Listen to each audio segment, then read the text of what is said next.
Both Uranus and Neptune are planets of spirituality, transcendental spirituality, and that presents problems that we don't have with all of the other planets.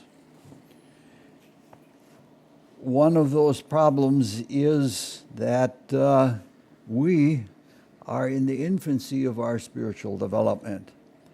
And so we're still so focused in concrete things that we don't really understand the things that are transcendental. The Bible tells us that the ways of God are strange to the ways of men. Or it says, my ways are not your ways. Now, it will be a long time before we really are fluent in things spiritual. That is because soul growth is very slow. And we have to have the soul growth and the consciousness associated with it in order to have a waking understanding of spiritual things. It'll be a long time before we forego our attachments to things and our love of sins and things like that, and before we can turn inward and upward with the kind of focused intensity necessary to have that kind of experience. Now, we still do experience Neptune and Uranus, even though we are not at that stage of development that we can understand them full on. Now, each of these two planets represents a different kind of intuition.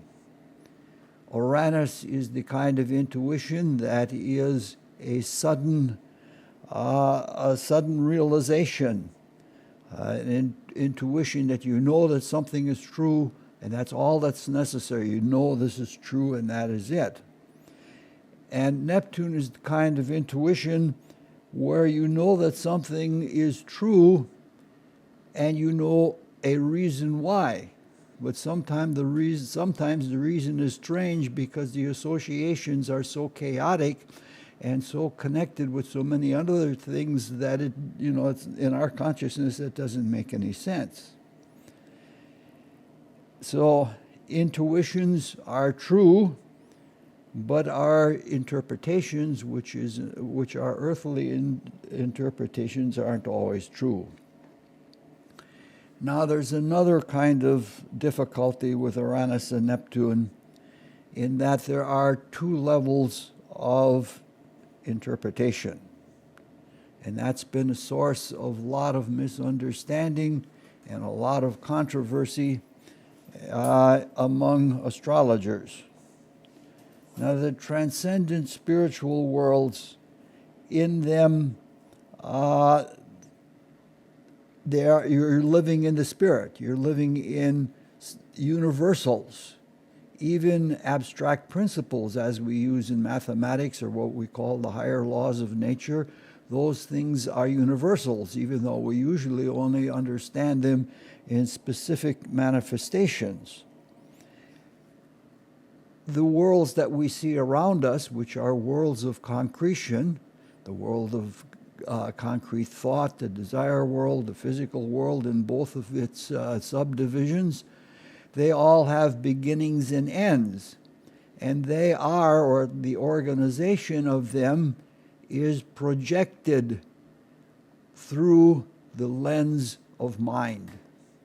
And like the lens of the eye, things get inverted.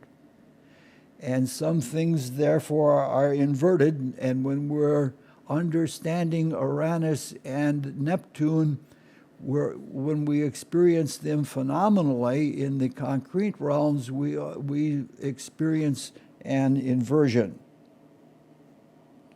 Transcendentally, Uranus represents the mystic. It is a focus from life spirit, that it's pure truth. It isn't even limited to principles like the human spirit is. And so it's so universally true that when you know the truth, that is the truth. So when Christ, speaking from the realm of life spirit through the body of Jesus says, I am the truth, he's speaking literally, only it's very hard to realize for us in our consciousness what that really means. Transcendentally, Neptune is associated with the human spirit, and that is focused in what we call the region of, or the abstract subdivision of the world of thought. And everything is connected there. All of the principles are connected there, which is why when you have a Neptunian understanding or an intuition, you understand things that may be connected in a way that you never would have thought of in our very controlled and concentrated phenomenal world. So Uranus transcendentally is very accepting. It is a mystic who accepts the truth of things and meets everything with love. On the other hand, the character of Neptune transcendentally is the magician who wields the power, spiritual powers, one way or another.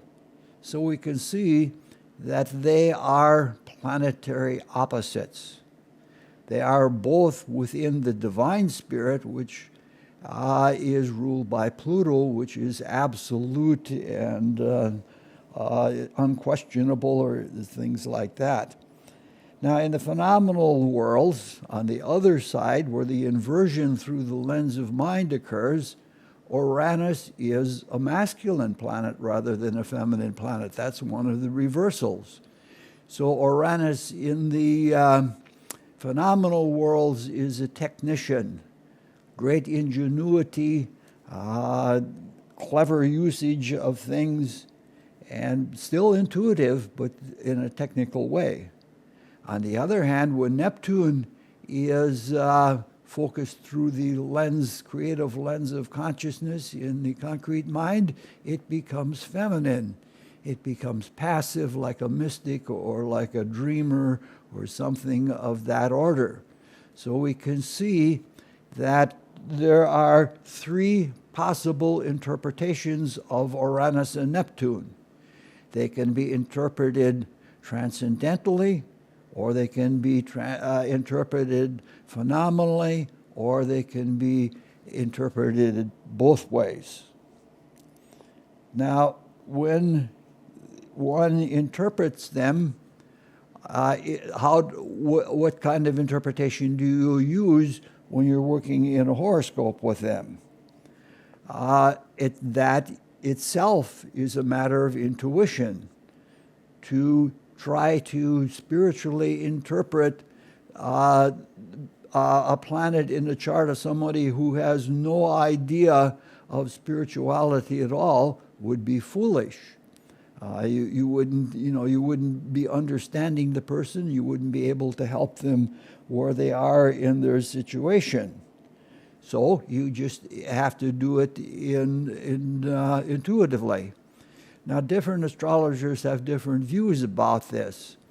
I think it's perfectly all right if you interpret one spiritually, you have to interpret the other spiritually. It's either both spiritually or both phenomenally or total. You can't treat one spiritually and the other one phenomenally, because that kind of person doesn't exist. Or it may exist, but I've never seen such a person.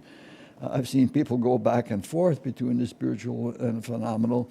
So it is, it's a rare thing. I never checked to see whether the sound is working right. Yeah, it is. Okay. Kind of hard to be on top of all these things all at the same time. As we have done with all the other planets, we will begin with the conjunction. And conjunctions between Uranus and Neptune don't happen very often. We just had one in 1995, but the one that preceded that was 171 years before that. So all of us will be able to see horoscopes. I already have one that I work with fairly regularly that has Uranus and Neptune conjoined. But those people have not, most of them have not developed very far since 1995, so none of them have reached fame yet. So what we have to deal with is, oh, my hearing aid.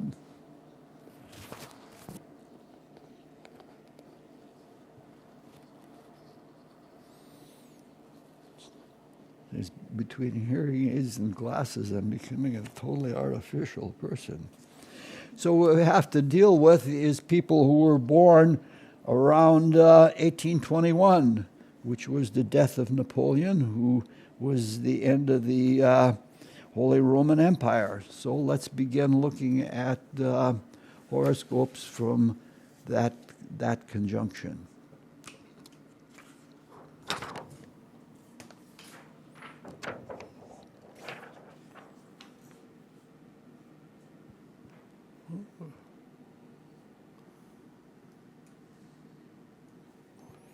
This is the horoscope of Charles Baudelaire.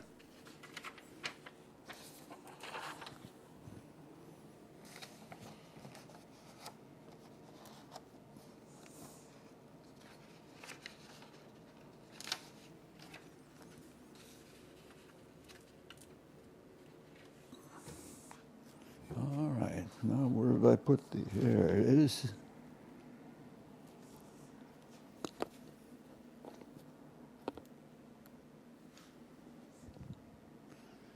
All right, we're actually there.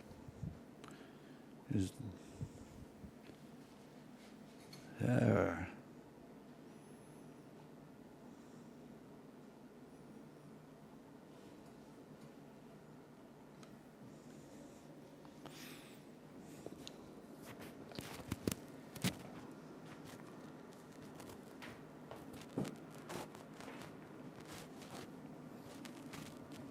I have a radio mic, but I don't like using it because you don't get very good sound quality.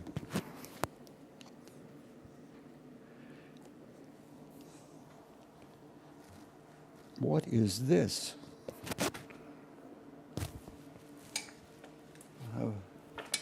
How can that be? I've completely lost the hearing aid.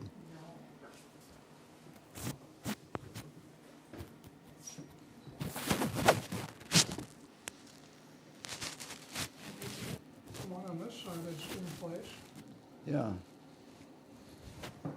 How big is it? Like this? In your pocket.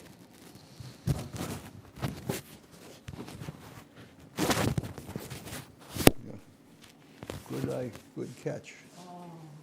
It was in your front pocket? What? It was. Oh, wow. Cool. I have a love-hate relationship with him.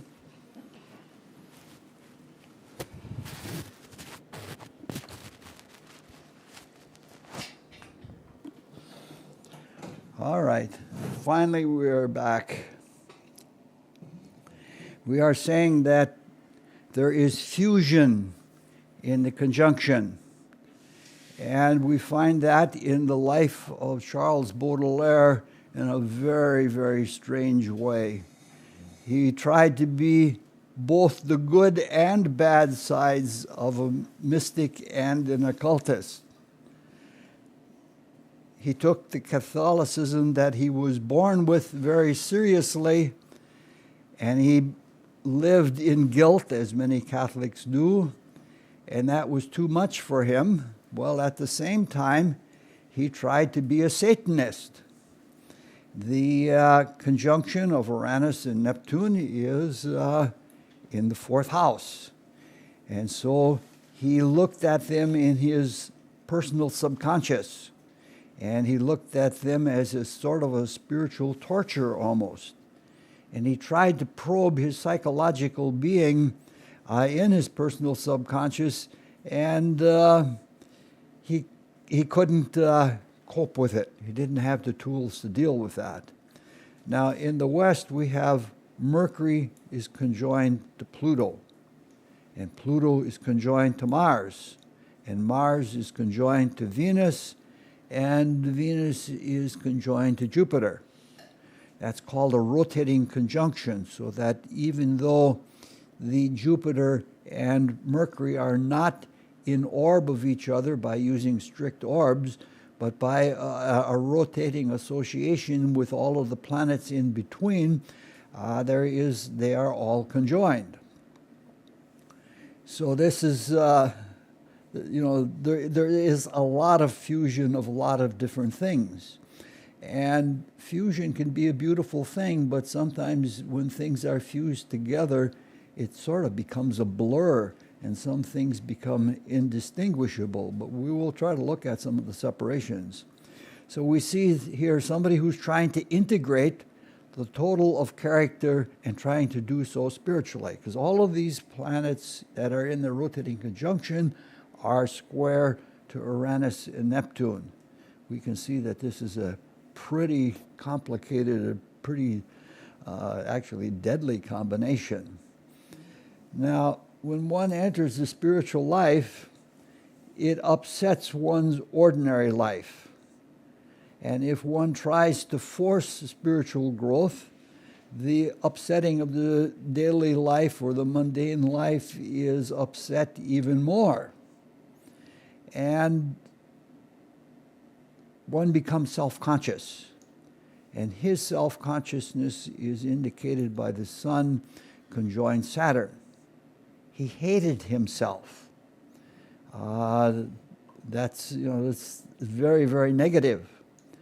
The Sun conjoined Saturn are square to the Moon. Those two planets are in a square, and the Moon is always the mother. And he had a super close, some even suggest incestual relationship with his mother, but at the same time that he was dependent on her and extremely close to her, he also disliked her or hated her. Now, his father was somebody who had been a priest, but was defrocked because he was an epicure and a womanizer. But he had a family fortune, quite a bit of money.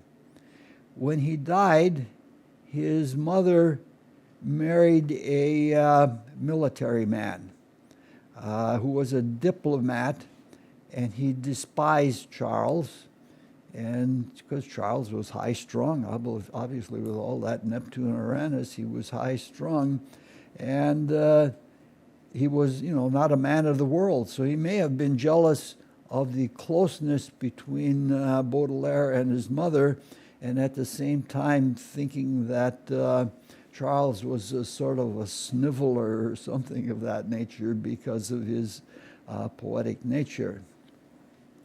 The 8th house is the house of death, and with death comes inheritance.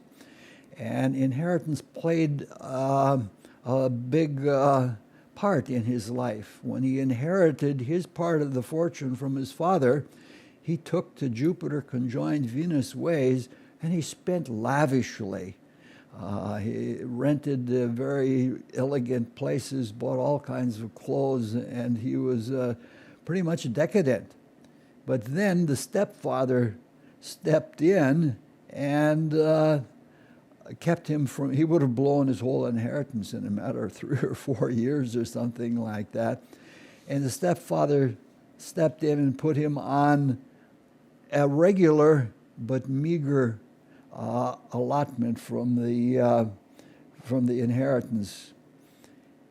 So he started living in very cheap hotels, and he moved frequently. Sometimes he would move every 3 or 4 weeks.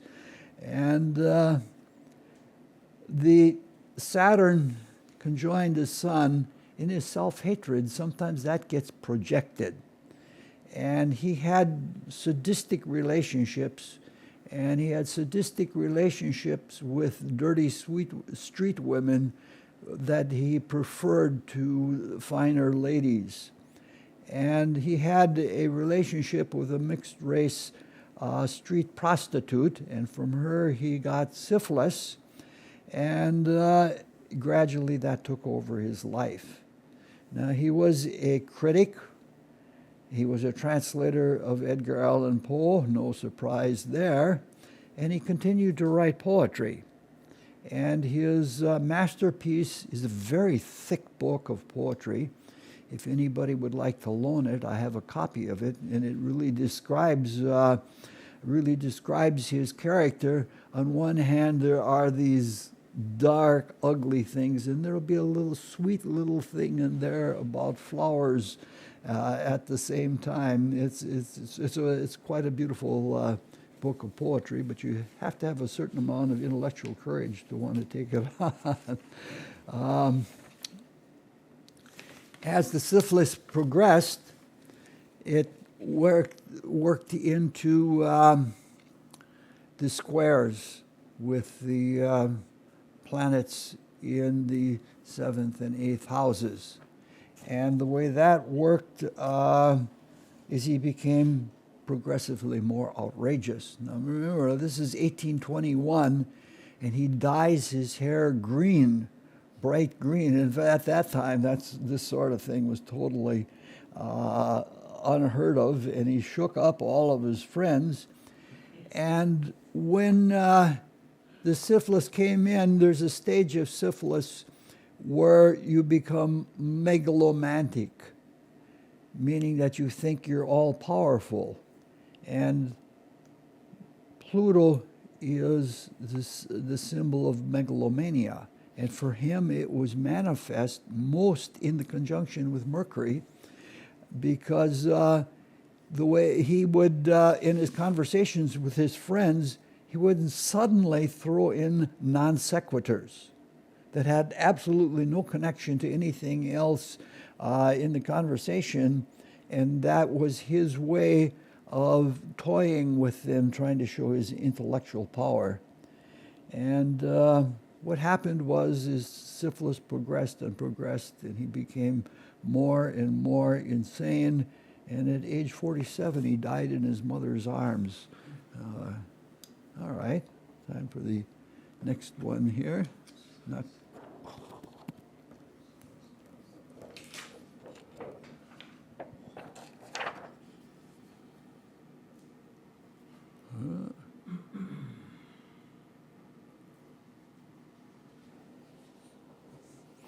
This is the horoscope of Clara Barton, who was the founder of the American Red Cross.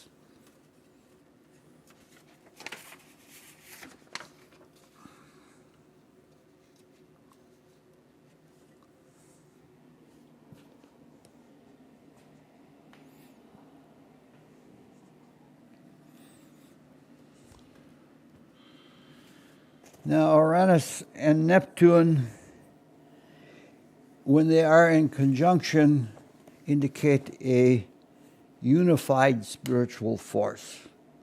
And in this case, Uranus and Neptune are conjoined to the Sun, and they're in the 9th house. And as you would expect, this is somebody who gains great prominence in the world.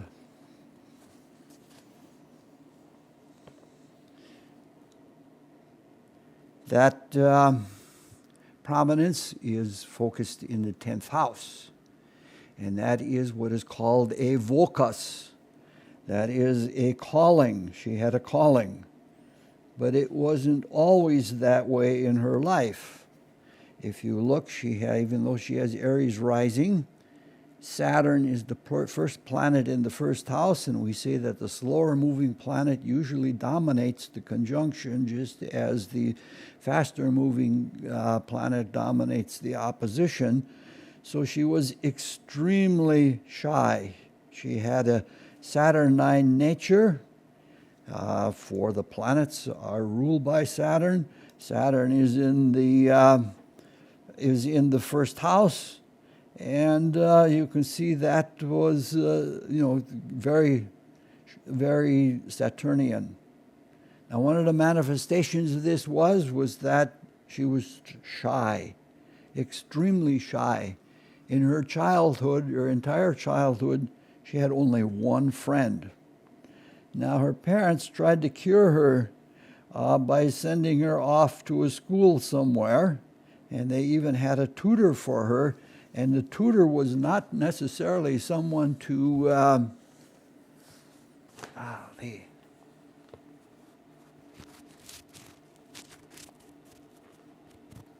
I'll have to live with it. Was somebody to help her to become a feminine young lady. And the results of the trying to have her have a private finishing school, the results were disastrous. She refused to eat, and she became deeply depressed, and to a degree she became suicidal. The Neptune is square to Pluto, and that is sometimes the kind of depression that leads to suicide. The classic depression is Neptune afflicted by Saturn, but there is a heavier, deeper kind of thing when Neptune is afflicted with Pluto. The moon is the mother, and the 10th house indicates opportunities for interacting with the mother. And the moon is square to the Saturn and Jupiter, and that indicates, as it did to some extent in the horoscope of Baudelaire, it indicates an attachment. They're tied together. The 10th house indicates the influence of the mother, and her mother no doubt contributed to her views in life. She became a suffragist, when she was outspoken finally, and she was just about a feminist. Now, Saturnine shyness in many cases is due to self-doubt, but there's another kind of shyness, and that is a shyness when, if you are before God, you can't help but to be humble, and you can't help but to be thrown back on yourself. And very often people who are shy, especially children, they are protecting something spiritual inside of themselves, and the protection comes in the form of shyness. When she was young, her folks sent her out to tutor other children, and even though she was shy, she would do that because she had a purpose. She was helping other people. This is a very serving individual. The Mars is in the 6th house, and the Mars trines all of the planets in the 10th house. And she went off and she studied nursing. And Mars indicates courage. And when it came to serving and helping other people, she had a tremendous amount of courage. And she was called the angel of the battlefield in the Civil War because she would go places that many were afraid to be at because they were so dangerous, but then take care of other people that moved her. It also indicates an enthusiasm, and it was an enthusiasm that almost approached a frenzy. There is that kind of thing that is called the berserker. When you have a certain amount of spiritual enthusiasm, you become what's the word? I'm sleepy. My whole body is exhausted after this week. You become invulnerable, like the charismatic George Washington was in that kind of a state a lot, and the Indians believed they could not harm him in battles with the Indians because he had that kind of quality. The Uranus Neptune conjoined in the trine with Mars indicate a vigorous kind of calling. And she was just, when she got on something, she would become exceedingly, exceedingly strong. She has a whole view of how things were to be done. And when she formed the American Red Cross, she had very, very distinct. Capricorn is like the facets of a gem. They're very clear-cut and distinct, and her ideas of management or direction of such an organization were very, very obvious. Now, the conjunction is, beside being a fusion, is also direct. But when we come to the sextile, which we look at next, it's more deflective or reflective or expansive. And so we'll now look at some sextiles of Uranus and Neptune.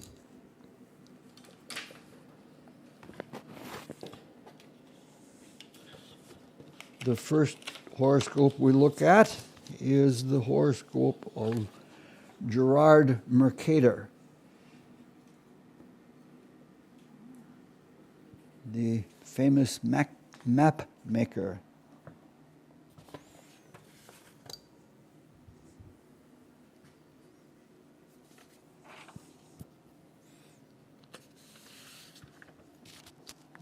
Oops, there might have gone our laser pointer.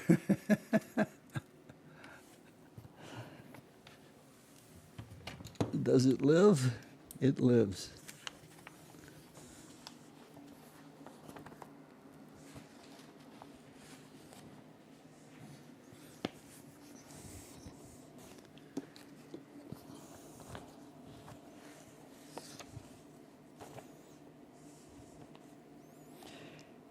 Mercator has the sextile between Uranus and Neptune. Now, Clara Barton had a direct calling. She knew specifically what was her calling, and she went to it. Mercator came to his calling, if you might want to call it that, through the side door. Uranus is sextile to Neptune, and Uranus is in the first house, and Neptune is in the 12th house. Mercator came from a poor family, and he was a bright child, and he needed education. And the whole idea was that he was to become a priest, because in those times, the only way that you could really get somewhere in the world was to either be a military person or to be a priest. Now, he had a rich uncle who was an ecclesiastic, and in those days, it was possible for a priest or some religious figure could be wealthy. And he took on the task of educating Mercator. But he was to go to theological school, but before he went to theological school, he had to have a general education. And that's where the basic trouble began. There is Jupiter in the first house, and it is square to Mars in the 9th house. And the 9th house is the house of religion. And part of the educational system at that time, especially the ecclesiastical educational system, was dominated by the thinking of Aristotle. And Aristotle had a pedestrian kind of consciousness, but in his pedestrian kind of consciousness, there was a general education, but that was in conflict with the creation story that the church had. So there was a problem of the educational system of Catholicism versus the doctrine of Catholicism, and Mercator found himself in a fight with all of that. The Mercury is square to Pluto, and that is the kind of consciousness that wants an absolute answer. no question. It wants an answer that is irrefragable, that you can't challenge, you can't find a crack in it anywhere. So in order for him to be educated, there were a few people that were capable of education, and they were scattered around Europe. Remember, at this time, there wasn't even a Germany yet. There was Saxony and Bohemia and Bavaria and all the different little areas. And so what happened was, for his education, he was sent all over Europe. And again, the travel comes in. The Mars trine Uranus is also active, and in traveling, he gets intuitions about what's taking place while he's traveling.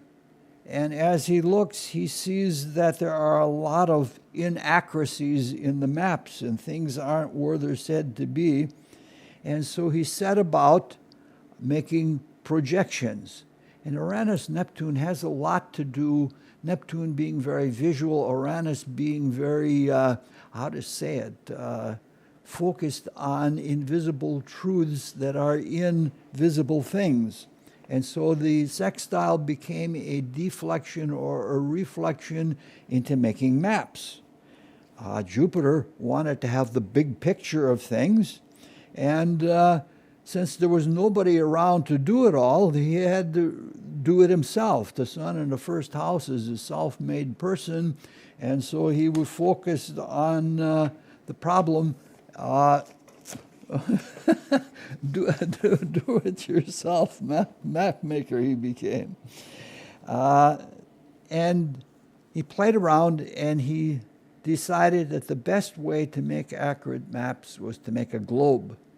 And he made a globe, and the idea of his globe was such that it was in defiance of the church, or it was not in harmony with church doctrine, and he got into trouble, and he was sent to prison. He was only in prison for half a year or something like that, but it was a pretty positive experience for him.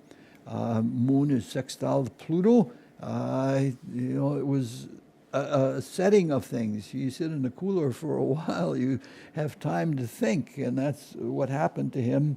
And when he came out, people thought that his whole idea of a globe was sort of a passing fancy, and it was sort of like a novelty, and that's the way it was treated. And so he moved into what is now Germany, and in Germany he made globes, and people loved him for it. To this day, if we look in atlases, most of the maps are rectangular projections taken off of globes. And so almost all the maps we have now are Mercator projections. All right, this is the horoscope of Ashley Judd. There weren't very many female map makers through the ages. There might be now, so we had to go somewhere else to find Uranus, Neptune things to study.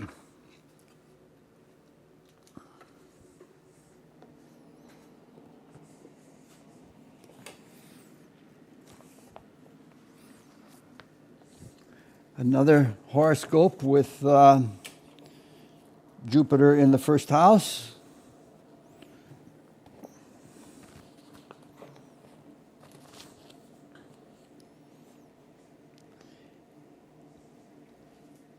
And this is one of those horoscopes that is way, way too complicated to talk about in a few minutes. Jupiter in the first house is conjoined the ascendant, but it is square to Neptune in the fourth house. But Neptune is, when we're studying, is sextile to Uranus. And Neptune is also sextile to Pluto. And Neptune is sextile to the moon. And the moon is sextile to Uranus. Moon is trine to Uranus. And so we have a field day of all sorts of things. We have Mercury conjoined the Sun, and they are trine to Jupiter. Way too much to talk about in just a few minutes. Jupiter conjoined the ascendant in the first house indicates a very happy childhood. And it is a childhood that had a lot of traveling. We can see again, this is a house with a lot of planets in the ninth house, which indicates a lot of traveling. Jupiter is exactly square to Neptune. Exactly, right down to the minute. That's called a partile square. And the aspect indicates that the childhood was filled with fantasy. Neptune-Jupiter aspects are often the aspects of someone who remembers their dreams. And the dreams are always happy even if horrible things are happening. I had a friend that had Neptune-Jupiter square, and they would have dreams of being tortured but laughing as though somebody were tickling them or something of that nature. In this case, the fantasy may have been about making up a father because the real father was not present, because at age 4 her parents divorced. The Jupiter is square to Uranus, and Jupiter is sextile to Neptune, and Jupiter is square to Neptune, and Uranus is sextile to Neptune.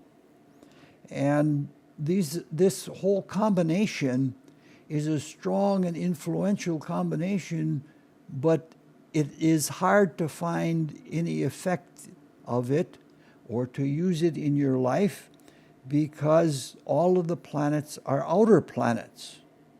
And that means that's something that's going over your head, so to speak, and it's hard to bring it down to life.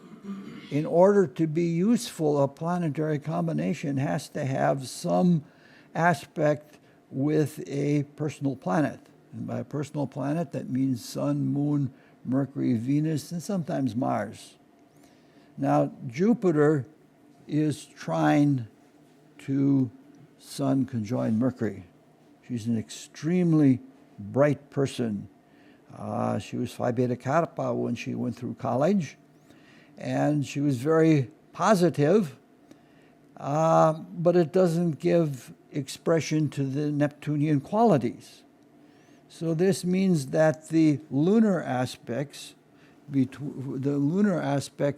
Uranus and Neptune are extremely important because they're the only way that they can become manifest in daily life.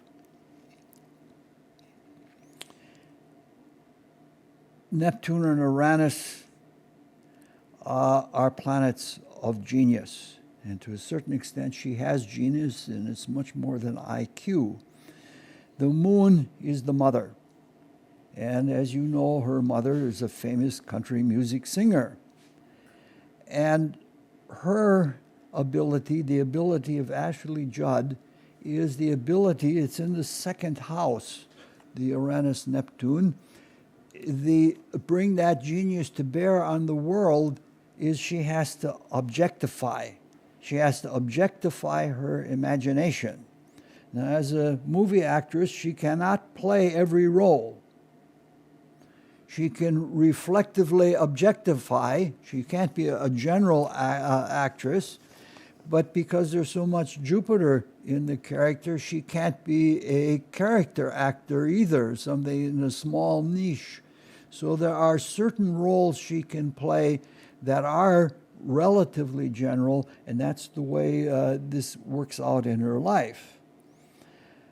With Uranus, her education and career could only take place because of her mother being a powerful figure. There's a little side light I want to look into because it's going to come up in some of the other charts. In this case, Saturn conjoins Venus. And Saturn conjoined Venus is, over the centuries, one of the one of the main aspects indicating rape. And she has been raped 3 times in her life, and it has formed her view of the world and the actions that she takes with regard to it.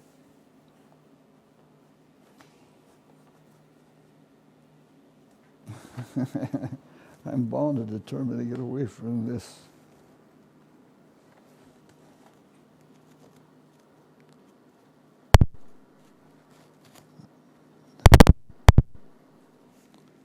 That should solve the problem. This is the next horoscope is someone with whom I have a like-dislike relationship. It's the horoscope of Bill Maher. Everybody knows who Bill Maher is? Kind of hard to not know who he is. He's such an outrageous man.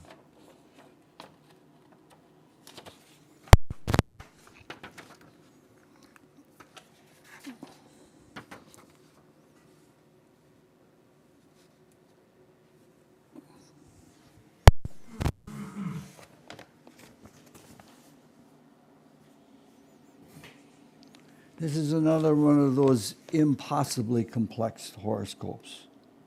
All of the patterns, all of the horoscopes, planets in the horoscope are in one gigantic pattern.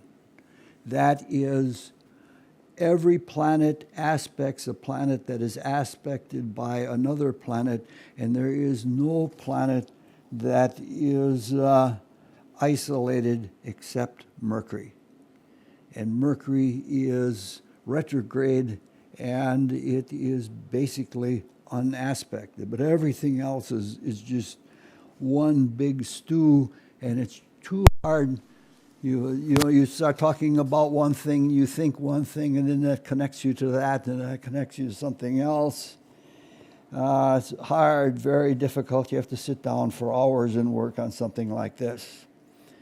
The strongest part of the pattern is there is a grand square between Moon and Uranus and Neptune and the Sun.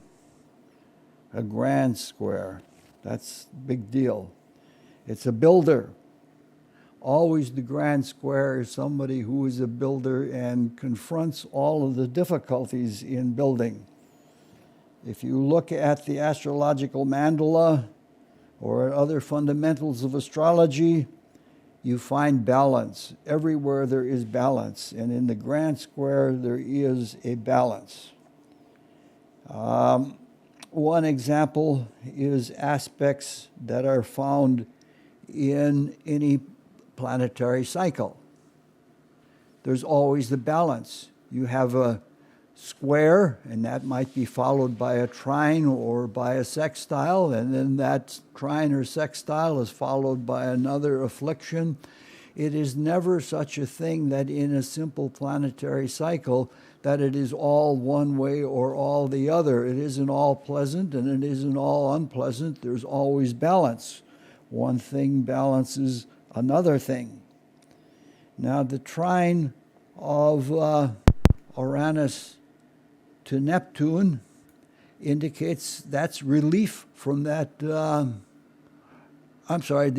square between Uranus and Neptune is, I know where I'm trying to go with this. The Uranus trine Neptune that was before, a few years before Bill Maher was born, produced the flower children. And the square that followed after the trine was the young people couldn't get it together the way the flower children did. The flower children experimented with drugs, and they had insights that came from those experiments, and they went on, many of them, to live spiritual lives. At the same time, their younger brothers and sisters who had the square were too young for that experience, and they took drugs and they never recovered from them, and they had screwed up lives. They had a hard life because of it. Now, there's a lot of generalizations in what I'm saying, but it's an idea that I think is quite important. Now, in this horoscope, we find Neptune in the first house.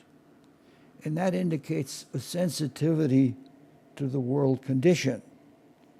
At the same time, it is not copacetic with his heart. The heart nature, indicated by Leo and Uranus and Leo, which is feeling, Neptune in Scorpio is a little bit jaded, and that doesn't fit well together. And so there is a sensitivity, and in that sensitivity, he doesn't always follow his heart. Now, recently, he has been in the news in the last day or so for his comments on the Muslim women. I don't know how to say what I want to say. There are so many things. The sun is opposite Uranus, and that is somebody who is a born rebel, somebody who is an iconoclast and who tries to break down everything. I have the sun opposite Uranus, and I tried to reformulate all of astrology and everything else in the spiritual world. And it's that kind of want to change everything. So he's not a builder. If you ever watched any of his presentations, he is extremely witty. He is extremely sharp, but he doesn't have a consistent evaluation of anything. And that's what you have when you have an extremely complicated, one view has a counter-negative view, which may have a counter-positive view, and that's what the whole nature is. When you have everything tied together like that, you can't stick to one thing. I don't know how to say much more about this. Jupiter is in a strong square with Saturn, and that indicates bad judgment. In this case, his bad judgment is bad taste. Yesterday we looked at bad judgments with Saturn and Jupiter, and this is pretty strong. We could have used this as an example for that. He just uses bad taste about everything, and he's an extreme potty mouth. I don't know what more to say about the horoscope because it's not a pleasant person to me, and I don't want to be harsh and critical because of my personal feelings. But just think of it as somebody who has conflicted head and heart, conflicted spiritual values, and it is in a melange of all kinds of different patterns of behavior and outlooks on the world, so that there is nothing settled for this person as a way of life. All right. We're going way too slow anyway. This is going to be more than an hour long, and these are supposed to be only an hour long. This is another Uranus.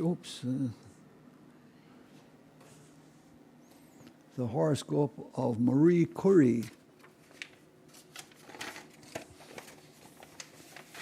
I think the French would pronounce it Curie, but I'm not sure.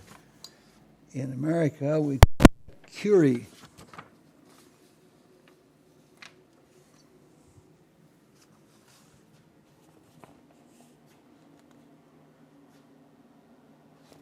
This is obviously not the current Uranus-Neptune cycle. This is from quite a while ago, 1887. The Uranus is square Neptune, and the reason the houses are splayed the way they are is because she was born in Poland. And you can see that she's born at 50 degrees north, which is quite far north, and the projections of the houses become very different. The square is relieved by being part of a grand trine. The sun is trine. Where is it here? Oh, the sun is trine to the moon from Scorpio to Pisces, and they are trine to Uranus. So it's a watery sign trine between the luminaries, and it is a waxing moon, so it's a building thing. So you can see that there's a certain amount of genius and brilliancy, even though there is the conflict between Uranus and Neptune, between the mystical side and the occult side. There is a sextile of Pluto to the moon, and Pluto is opposite the sun, so she's always fighting City Hall, and she's always fighting the authority of the day. The sun is right up at the midheaven. The sun opposite Pluto is our battles of will, where one develops strength of will by dealing with imponderable forces that you can't ever overcome completely. It's an interesting situation of her life. Her sister was important to the Grand Trine. The parents died early. And so what happened is that Marie Curie took a job to pay for her sister's education, sent her to France. There's always been a strong connection between Poland and France. And when her sister was graduated and got a good program, she used the money to bring Marie to France and give her an education. And she was so brilliant that she had the highest honors at the Sorbonne, which is the most elite university in France. Now, the way it worked out is that she was brilliant, and together with her husband, Uranus is in the 7th house, they were able to specialize radium out of a large pile of Uranus. And they didn't know how dangerous it was, and her husband eventually died of radiation sickness, and she did too. And so on the lower side of Uranus and Neptune, there is a building, or there is a construction, or there is a technical process involved in the production of the radium. Neptune has a strange property. Neptune and the human spirit are focused in the abstract subdivision of the world of thought, which is where Jupiter is also focused. And with Neptune, there is a almost fantastically unbelievable idealism. And the way that worked with Marie Curie, even though their process for producing radium, they never patented it for themselves. They gave it to the world because of their extreme idealism. They could have been very rich, but they ended up not being very rich. When he died, she went into a life of publication. But then something happened, she fell in love with a man who was married, and she had an affair with him, and the wife of the man found out, and she published everything abroad, and there was a scandal, and she had all kinds of things like, these are these dirty, lowbrow, white trash foreigners that we have allowed into our society. And she was, despite all of her fame and all of her brilliance and everything else, she was subject to scandal, and her, Jupiter magnified it. Jupiter is square to the planets in the 10th house, and so she that was the end of her fame in France. Now, one of the chief characteristics of transcendental spiritual states is creativity. God is a creator. Therefore, one of the things that we would expect to find in a trine between Uranus and Neptune is genius. Genius means not only intelligence, but it means creativity. So let's look at some Uranus trine Neptunes for a little bit and see what we can come up with. This is a chart that I like very much, even though the personality is very hard to deal with. It's the horoscope of Bobby Fischer. That movie was just not. This is an ongoing thing between Scott and I. Every day I mention something in these talks, and he says, "Oh, there was just a movie about that."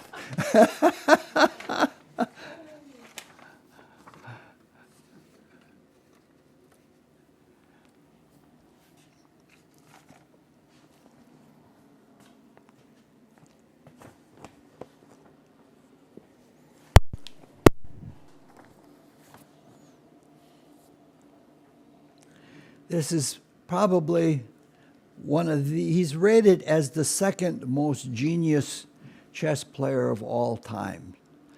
The young man, that's either from somewhere in Scandinavia, that he is now the world's champion, is rated, only one that is rated more brilliant than he is. The Uranus-Neptune trine is part of a grand trine. Uranus conjoins Saturn. It's not a very strong conjunction, and they trine Neptune, and they are trine to Mars. Now, Mars being in that trine indicates the kind of genius that he had. It was an aggressive genius. He would attack, attack, attack. Now, the grand trine is not the only pattern in which Mars participates.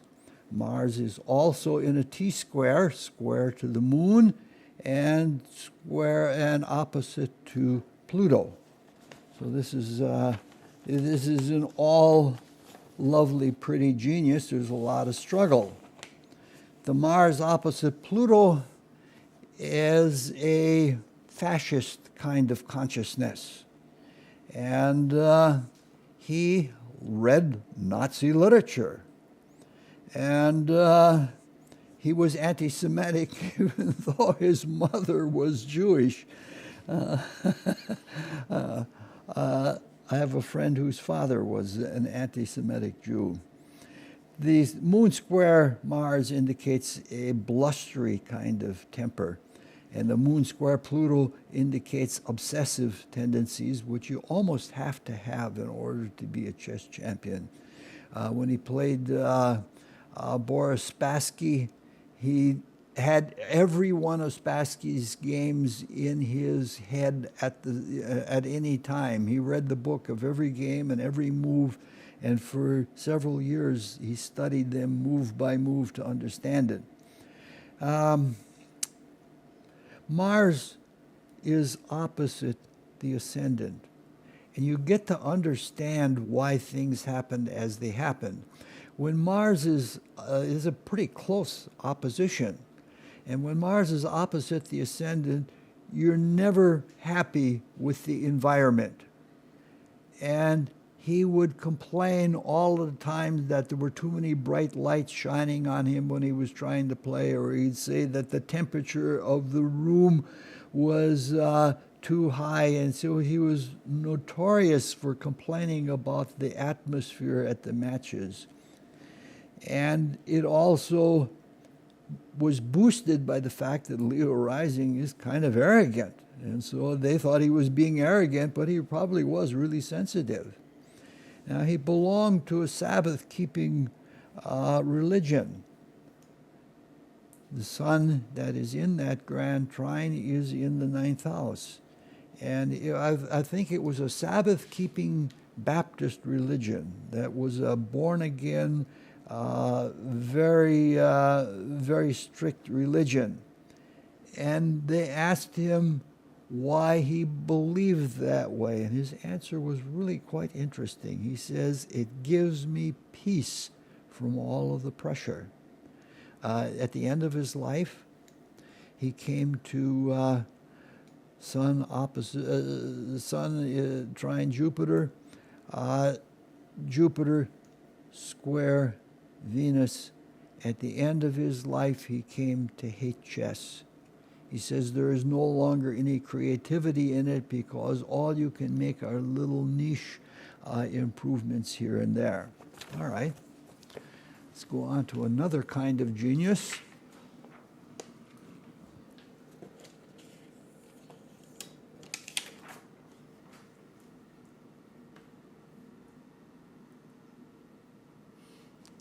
Aretha Franklin.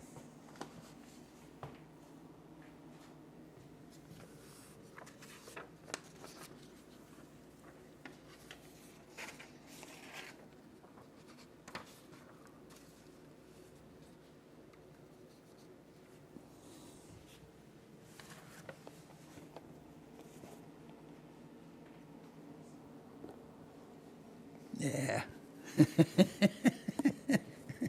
Trying to talk about profound and cosmic things and having difficulty with the microphone and wires and things like that. It's such a juxtaposition that you can't help but laugh. Aretha Franklin was born under the same trine of Uranus conjoined Saturn trine to Neptune. But in this case, there was no grand trine. And in this case, the trine is in earth signs rather than in air signs. In Bobby Fischer's chart, that grand trine was all in air, which is more intellectual. And this is sort of down to earth. The only thing that grounds the outer planets is a Venus is square to Saturn. It's something that takes away from all of that trine consciousness. Now, how to go into all of this? When you have Venus square Saturn, there's a certain amount of insecurity. And you want to understand the insecurity. And the insecurity is because her father was probably the most powerful Baptist preacher in the country. He was one of those people that would have singing sermons. I had an opportunity, friends wanted me to take me to a Reverend Franklin's church, and I didn't. I was shy about it, and I never should have been. I should have gone to see that because I was shy because I just don't like going into other people's sacred territory, but I guess they had a lot of people that came in. He was a philanderer, which is indicated in her horoscope by Mercury, who is the father, being square to Mars and Jupiter. But she took on from her father because she had to. Her mother got fed up with it all and left when she was 6 years old. Oh, I just lost the hearing aid again.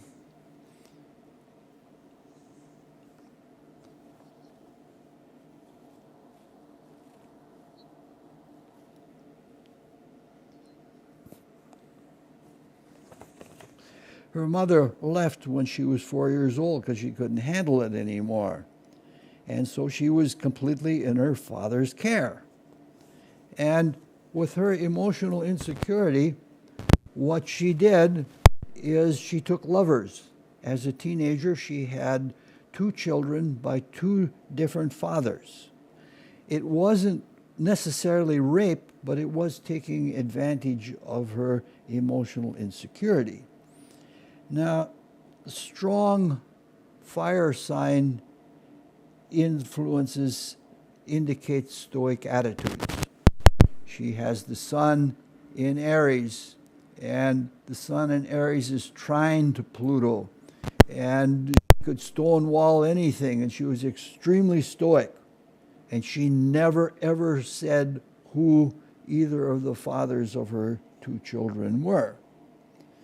And the fire sign strength was also manifest in her ability to live through being played the hurt woman. Now, the Uranus conjoined Saturn sort of anchors the trine, the Saturn with the trine with Uranus and Neptune. And it involved her marriages.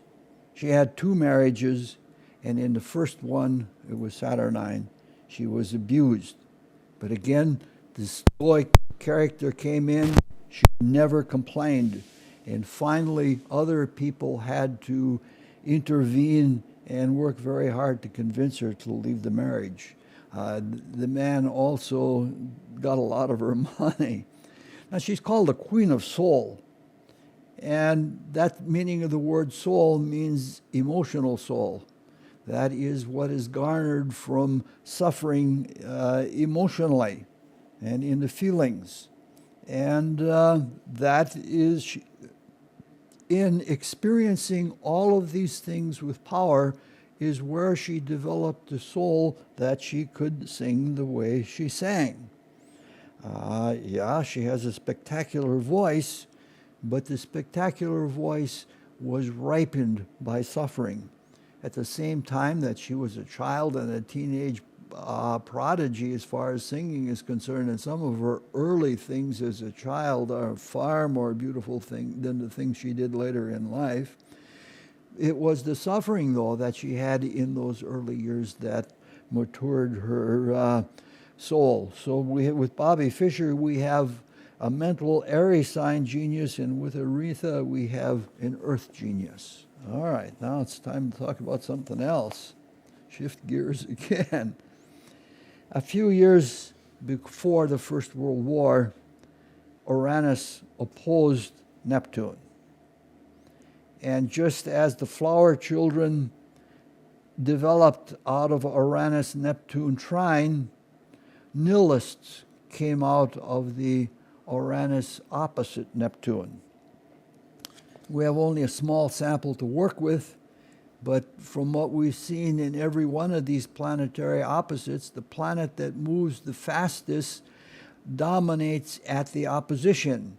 And now it's time to look at this opposition. First that we're looking at is Samuel Beckett.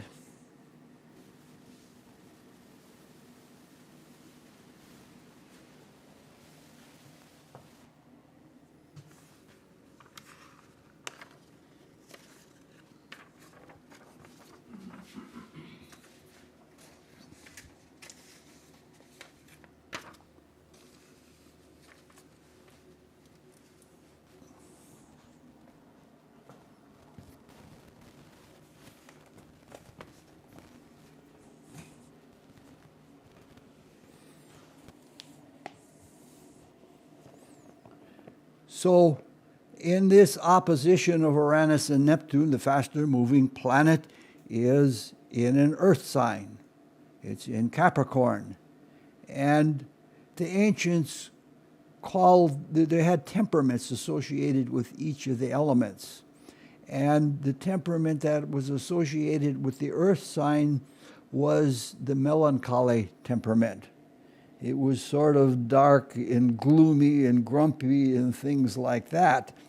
So when we begin speaking about this Uranus-Neptune, it is said that we have to look at the genders of the two planets. In Uranus, in mystical or higher temperaments, Uranus is the mystic. And in lower types, Uranus is a technocrat or a technical ability person. So putting these things together, we would expect a sort of doer, mechanical, technical temperament from this opposition altogether for this whole generation, and that's it's not somebody who wants to swim upstream or somebody that wants to live in mystical repose in love or pure truth. Now Samuel Beckett and his friend James Joyce represented Irish literature at around the turn of the century and in this period. They represented Ireland. Now, this is another one of those highly complicated horoscopes. We have the opposition of Uranus and Neptune, and they are in a T-square with Mercury. And Mercury is in the 5th house, which is the house of drama, or one of the main houses of drama. And so Beckett, he did other writing, but he is most famous for dramas. And the drama that he is most famous for is called Waiting for Godot. The play is pointless, and it's intended to show the pointlessness of life. And so we see in this opposition nihilism in the thing that is the way that he's most famous. There are two main characters in the play, and they're waiting for their friend Godot, and Godot never comes. And in the meantime, they're doing all kinds of silly, nonsensical things that waste time. And this is Beckett's view of the world. The Mercury conjoined Neptune is expressed in a confused state of mind. The Uranus Neptune opposition is part of a trapezoid. It's a triple trapezoid. There's one part of the trapezoid, a triple sextile trapezoid. One sextile is between Venus and Neptune. Another is between Venus and Saturn. And the final trapezoid, sextile of the trapezoid is between Uranus and Saturn. Now, in his life, he had a rather pleasant life. And that's what trapezoids are like. Even though there is an opposition, and that opposition, because of the square to it, was nihilistic, his life was not. What I find with trapezoids are almost always pleasant because there are so many positive aspects that they can resolve the negative qualities, and the person has a pleasant life. Uranus, Neptune is, all right, Saturn is square to Jupiter in the common signs, and they're both in houses of mystery and houses of hidden things, and this indicates a kind of consciousness that he had poor judgment, and it was the kind of poor judgment that he couldn't see himself. Often the secrets of the mystery houses, which are the 4th, the 8th, and the 12th, the mystery houses are a mystery even to the person who owns the horoscope. Now, there is a more philosophical form of nihilism than the artistic nihilism like that of Thomas Becket. And that philosophy is called existentialism. And one of the ideas of existentialism is that there is no great meaning to life. There is no reliable paradigm, religious or philosophical or political, that will solve anything in life. And that it is absurd to give yourself to a religion or to give yourself to a philosophy or to a political outlook, because all that counts is one's personal subjective experience. And a person has to rely on subjective perceptions and wits in order to have any freedom at all, and to avoid guilt and to avoid the other kinds of suffering that come from clinging to meaning that is not true. That's in a few sentences I can put it, that is the nature of existentialist. This is the horoscope of a very famous existentialist.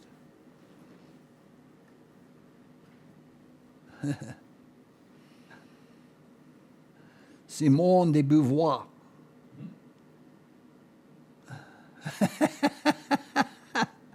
All right. All right.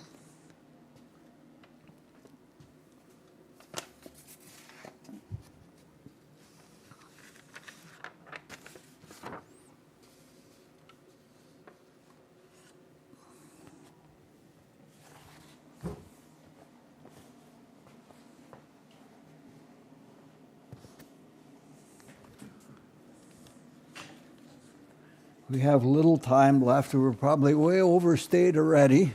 Oh, it's almost noon. This is almost an hour and a half. We again find Uranus. Uranus is in, where is it here? Uranus is conjoined to Mercury, and Mercury is conjoined to the Sun. So this is another iconoclast who tries to break things down, and there the opposition is to Neptune. It's a second, eighth house. They're in Capricorn. So existentialism for her was a practical matter. It's practical to not become attracted to any religion or anything of that nature. And it's not so much theoretical. Now, Saturn, Mars, and the Moon are also in a conjunction down in the fourth house. And that is extremely subjective. And the viewpoint of existentialism is very subjective. So you can see that her whole life, that existentialism to her is a philosophy that is very practical, because only the subjective person can find freedom or have any positivity by remaining in their subjective sphere. Not a good idea, because these planets square Pluto. So this isn't so hangdog as Waiting for Godot with Beckett, but this is a dark negative. You have both Saturn and Pluto are dark, and being together with the Moon, this indicates a negative view of life. And one of the things she was most down on was marriage, because she was a feminist, and she wanted herself and women to be free of the overpowering burden of marriage. To talk to somebody like this about service or responsibility or duty would not get very far. She wrote, Saturn is in the third house, and that indicates the nature of her writing. And she wrote a book called The Second Sex. I tried valiantly to read all the way through the book, and I couldn't make it, because it is extremely tedious. There's a lot of facts that are put together, but the thesis and the presentation is so dry and so tedious that it's hard to bear. So she didn't believe in theoretical systems, but she did believe that existentialism and its negativity was the best philosophy that was available to everyone. Clearly, she was aware of the negatives for women, and she was a feminist and tried to liberate women, and so she wanted open relationships, and she had such an open relationship with Jean-Paul Sartre, who was another existentialist. I think we have overstayed, and that's about all we have today, so we will close with the Rosicrucian student's prayer. O God, increase our love for Thee, so that we may serve Thee better from day to day. Let the words of our mouths and the meditations of our hearts be acceptable in Thy sight, O Lord, our strength and our Redeemer.